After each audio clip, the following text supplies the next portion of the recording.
the thing that we're all pretty familiar with. But here she is to share with us a little bit about what's going on there and some new stuff that's going on too. So please give it up for Angel.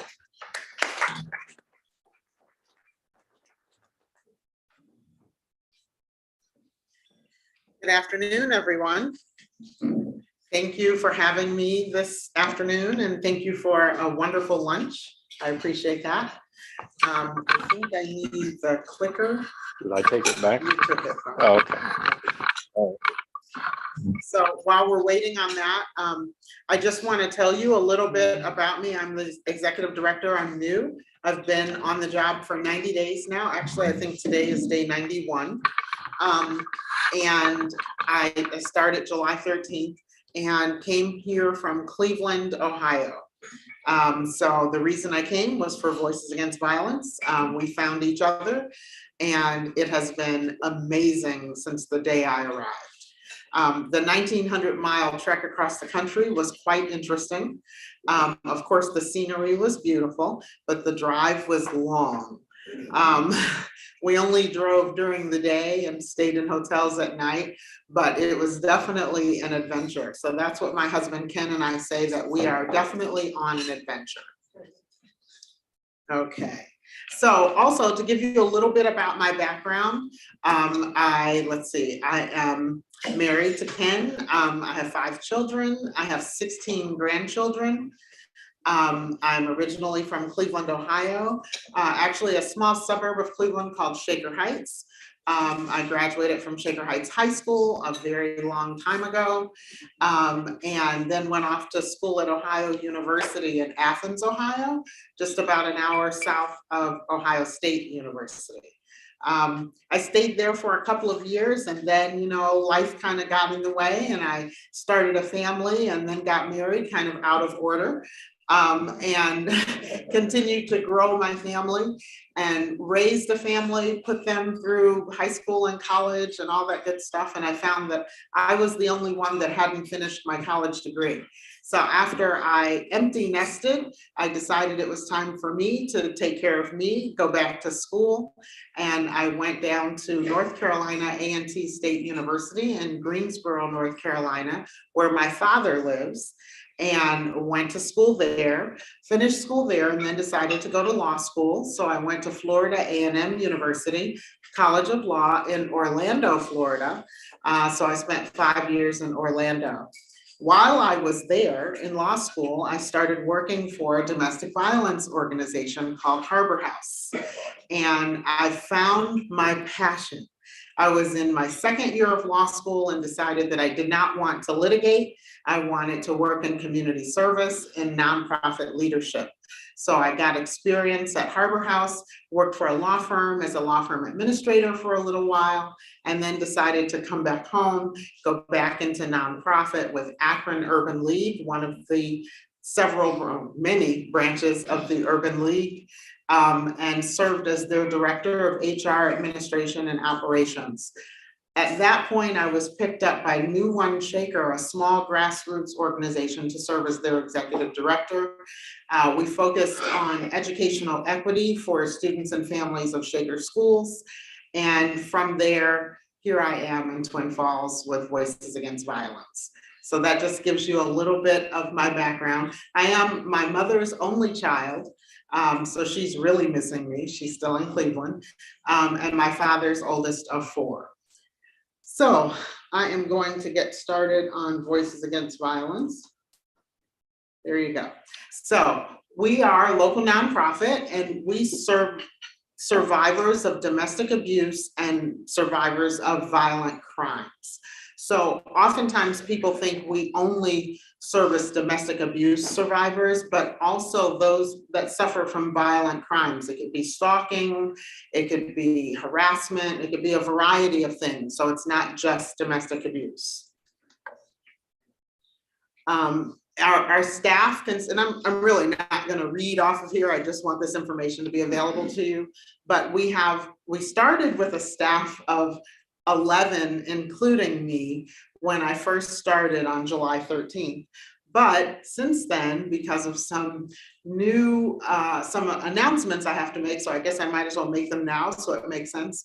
We have, since I started, we have opened a new shelter here in Twin, and we have also acquired another DV agency out of the Burley Rupert area. So we've expanded our operations. So we've gone from a staff of 11 to a staff of 17. So we are really in growth mode right now, which is why you see all of the staff members that we have there.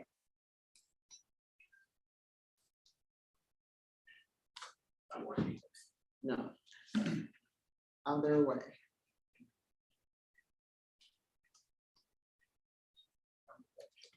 Okay, so I'm gonna, okay, there you go. So you can see some of the different things that we deal with.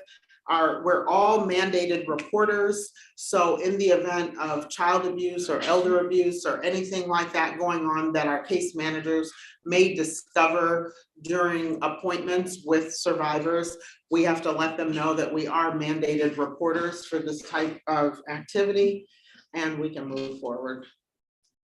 Oh, it worked. Okay, and we do serve men and women, and a lot of people are not aware of that. Because domestic abuse is most prevalent against women, a lot of people in the community think we only serve women, but we actually serve men and women. And though men suffer at a lesser percentage of time than women, there are actual incidents of domestic abuse against men. There are various types of victimization, including bullying and sexual assault. We deal with a lot of sexual assault cases, unfortunately. And in those situations, our advocates will actually accompany a victim or a survivor to the hospital where they get special, they're called SANE,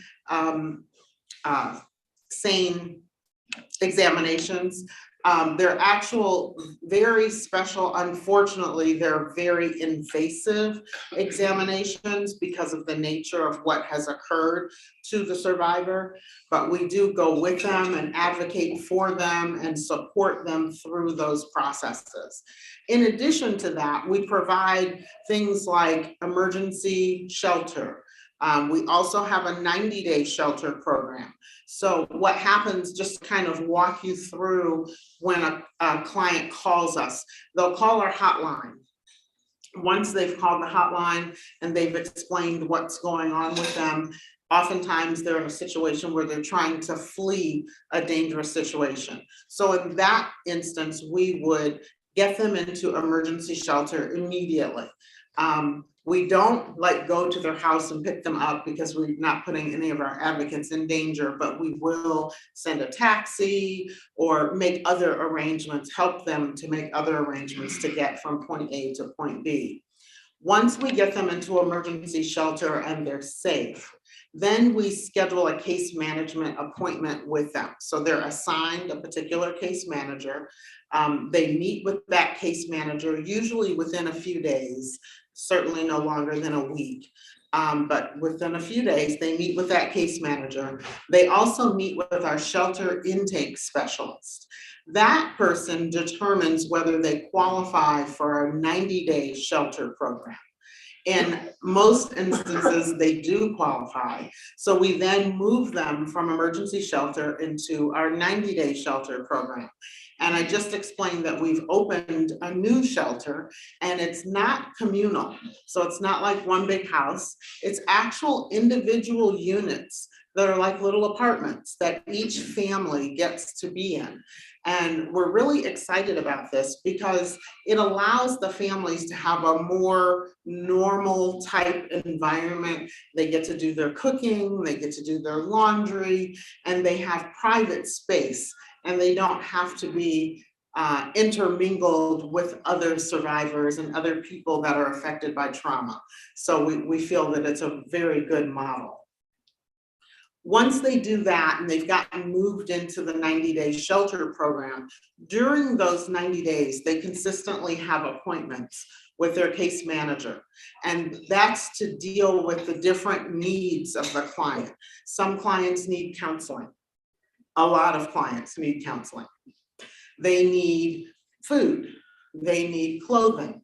Oftentimes there may even be a pregnancy involved, so they need to be prepared for childbirth.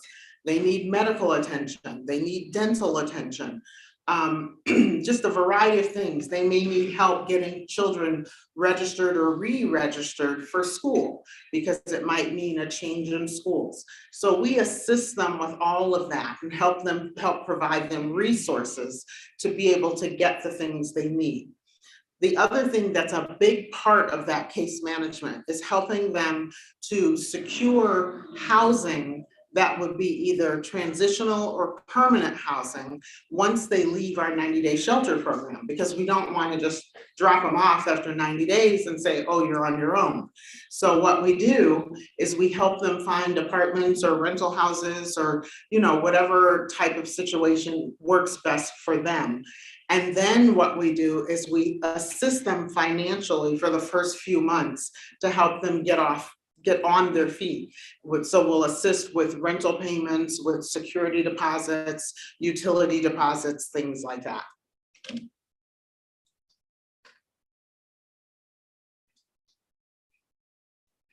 So a lot of you probably know where we're located, but there was a change before I came on board. We were located on 2nd Avenue, but it was a different location. Now we're located at 302 2nd Avenue South, right in the White House that is on the corner of 2nd Avenue South and Idaho Street. That used to be our shelter, and we had separate administrative offices. But during COVID, we closed the administrative offices and needed to close the shelter because of COVID. And so we moved our administrative offices to this 302 2nd Avenue South location and converted the shelter to our community space and admin offices. So that's where clients come, and that's where people drop off donations. So if you have donations, you can drop them off during regular business hours, Monday through Friday at 302 2nd Avenue South. So that's where our clients come to meet with us and to meet with their case managers. And that's where our administrative offices are. We do have a 24-hour hotline. So of course, domestic violence and sexual violence and other types of violence doesn't only occur during normal business hours. So therefore, we are a 24-hour operation.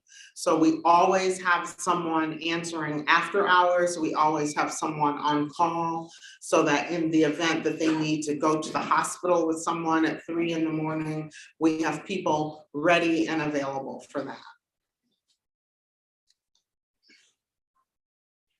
We also have support groups where the clients get to come to the community center and they get to meet in groups and support one another. So it's kind of like you have individual counseling that we offer in addition to group therapy. We provide dinners for our shelter clients every day. We actually make dinner for them. They get hot meals every day. That will become a little less and less with them moving into the new shelter facility, because now they'll have the ability to cook for themselves and make the meals that they want for themselves. But in the event that there's any problem with that, or for those that are not in the new shelter units, we will still provide dinners for them every day. We're really big on self-determination.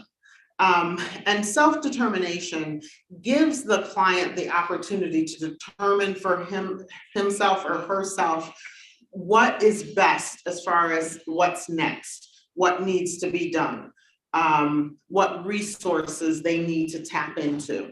We assist them as advocates, and we're all advocates for them, regardless of our specific titles.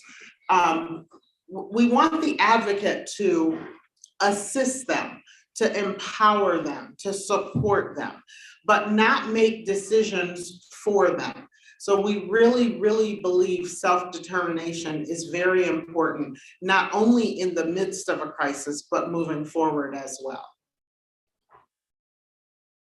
You can see we offer various classes, parenting classes, or we refer them to a parenting class, help them with budgeting. We bring different people in from financial institutions to help them learn how to create a budget, to learn how to take care of themselves in a holistic manner. You can see that 2021-2022 fiscal year, we had 12,260 crisis calls answered. So you can see we're really busy, 16,000 plus nights of shelter, 858 hours of individual therapy sessions, and 108 group therapy sessions. So you can see we stay pretty busy. Now, with the expansion of our services, we are in Twin Falls, Jerome, Gooding, Lincoln, Minidoka, and Cassia counties. So we're essentially covering all of the Magic Valley for survivors of domestic abuse and sexual violence and other types of violence. There are other DV agencies across the state, and basically the DV agencies are kind of regionalized so that we don't really step on each other's toes, but there are times when we collaborate and work together for a particular client.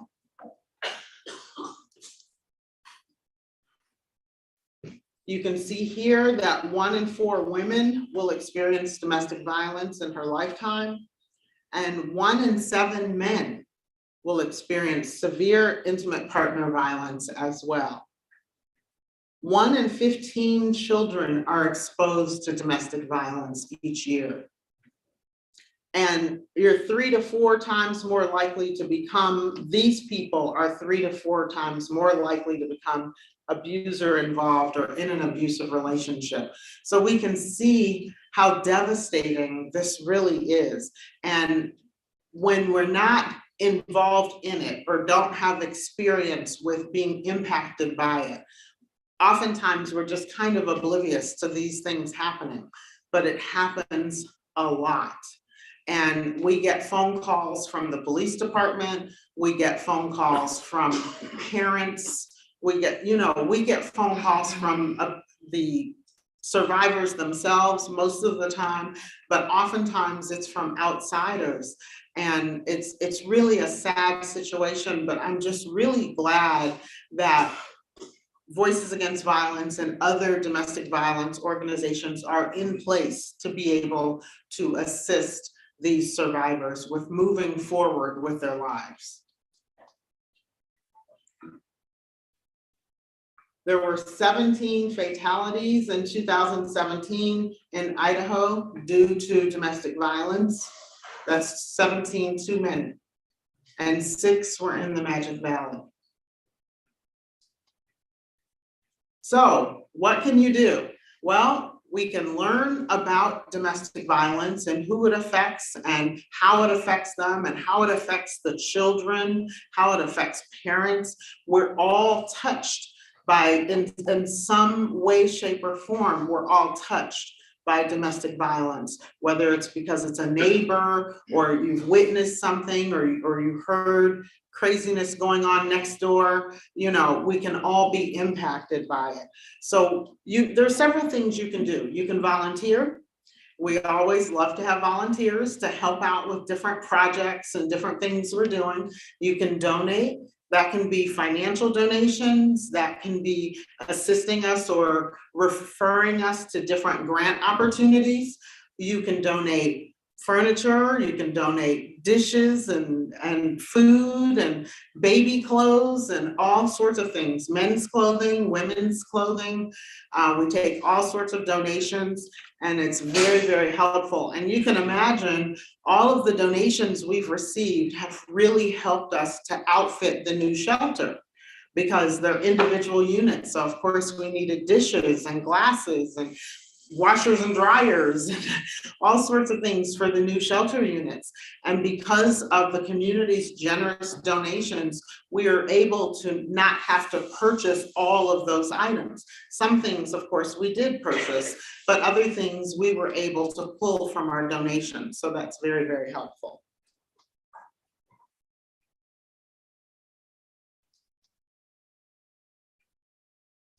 And if any of you just happen to be really good at teaching and helping to inspire, we are open to offering different classes to our survivors.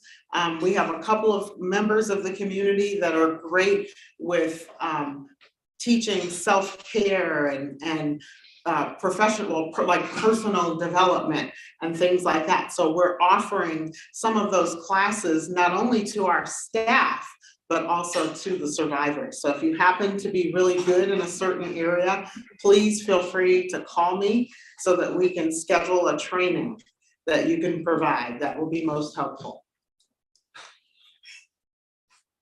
Normally presentations are done by myself or Noemi. Noemi is fabulous. She's our client and community director. So she handles most presentations. I do a few of them. If you want to put anything in our newsletter, I'm the one that handles the newsletter. And if you're not receiving the Voices Against Violence newsletter, you can go to our website, vavmv.org, vavmagicvalley.org, and you can subscribe. So that way you can stay abreast of everything we're doing through our newsletter, and then I do a blog as well. And for volunteer opportunities, you'll want to contact Kristen at vavmv.org. Our new mantra is, we hear you, we really care, we can help, we are Voices Against Violence. Thank you.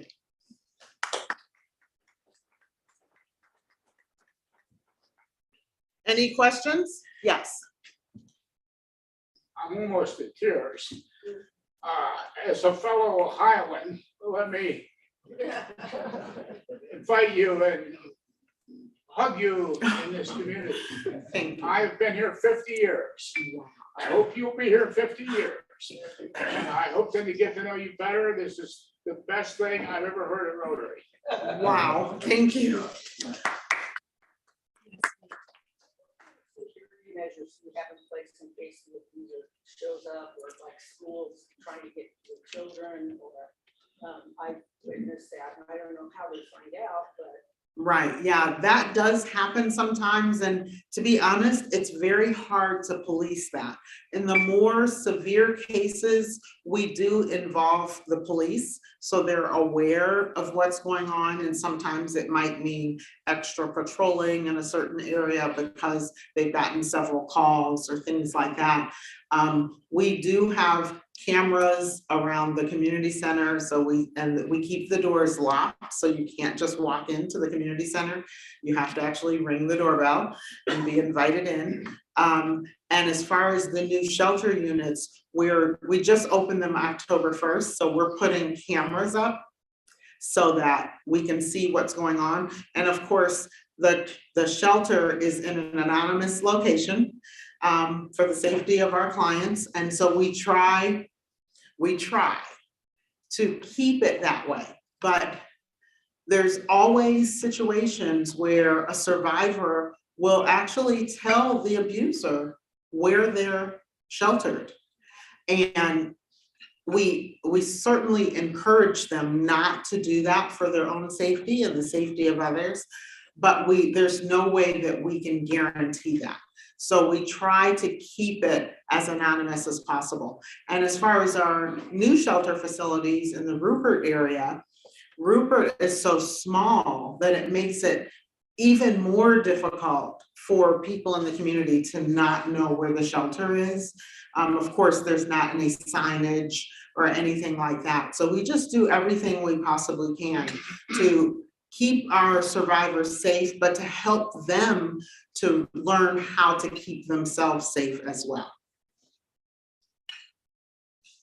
Yes. You may have covered it and I missed it, but when you take a mother to the shelter, Mhm. and she has little children, what happens to the children? In most instances, the children go with the mom. And we, if they're school age, then we help work with them to get them re-registered for school or transfer schools or whatever may be necessary. There are some instances where a custody battle may ensue because of the domestic violence, and perhaps the mom is filing for divorce. We do offer legal support services. So we actually provide financial support. We work with legal aid in addition to hiring a private attorney if we have a rather complicated like custody situation. And we'll pay for that for them. Yes. How are you finding your demand for your services? Does it fluctuate? Is it trending up? What do you? Well, prior to COVID, now I'll say since COVID, there's been more instances of domestic violence. And you can only imagine, we were all shut in for such a long period of time. And survivors were shut in with their abusers. And so even if it wasn't necessarily physical abuse, as someone else mentioned, there are instances of emotional abuse and mental abuse. And when you're stuck in a situation and you can't physically leave and you have nowhere to go or you don't know where to go, you tend to stay in that situation, and it doesn't usually get better, it gets worse. So since COVID, there's definitely been an increase, but now that things are starting to kind of level out as far as COVID, now we're seeing just a steady number of clients. We typically have about 15 families in shelter on any given day. Yes. So you may have mentioned this, but what's your funding sources, or do you charge for your services? So no, we don't charge for our services at all. We have a variety of funding sources. Most of it is federal funding through VOCA, the Victims of Crime Act. So we have probably, well, now it's not half. We've acquired a lot more funding in the past 90 days. So we're excited about that, which has allowed for the expansion and the new shelter, et cetera. But at least a third of our funding comes from VOCA. And then we have funding from the Idaho Housing Finance Agency. We have some funding from United Way. We have some funding from the city. We have some fund. So we have funding, all different sources of government. And then we have donations. We have big events. We have an event coming up, Hope Floats, our benefit auction.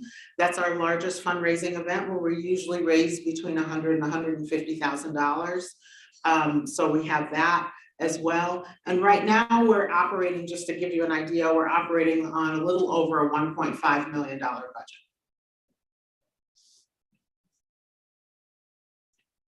Yes. So when is your fundraiser, Hope Floats? Hope Floats is Thursday, October 20th. Coming up. And where's it at? And it is at the Stonehouse. And if you want tickets, you can go online to vav.org, and right on the landing page, you can go right to the Hope Floats tab. Any other questions? Yes. Where do you take donations in kind, like clothes and stuff like that? That would be at our administrative offices and community center at 302 2nd Avenue South. Okay.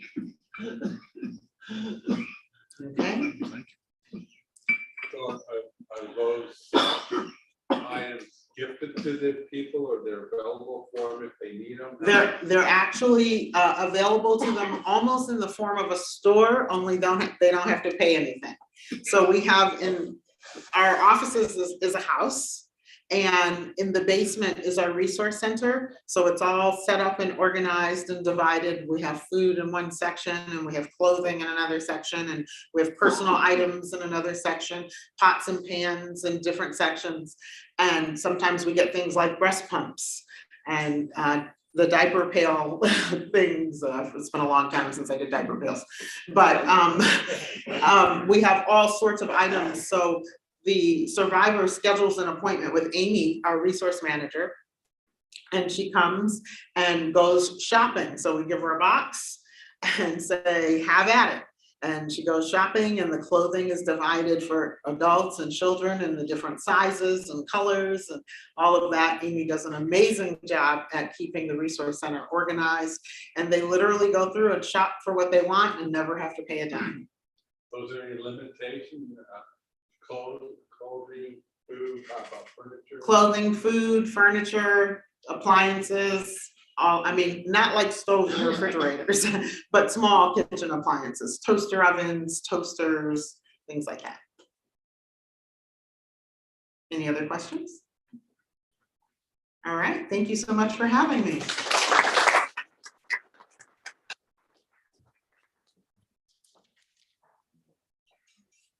Thank you so much for that presentation.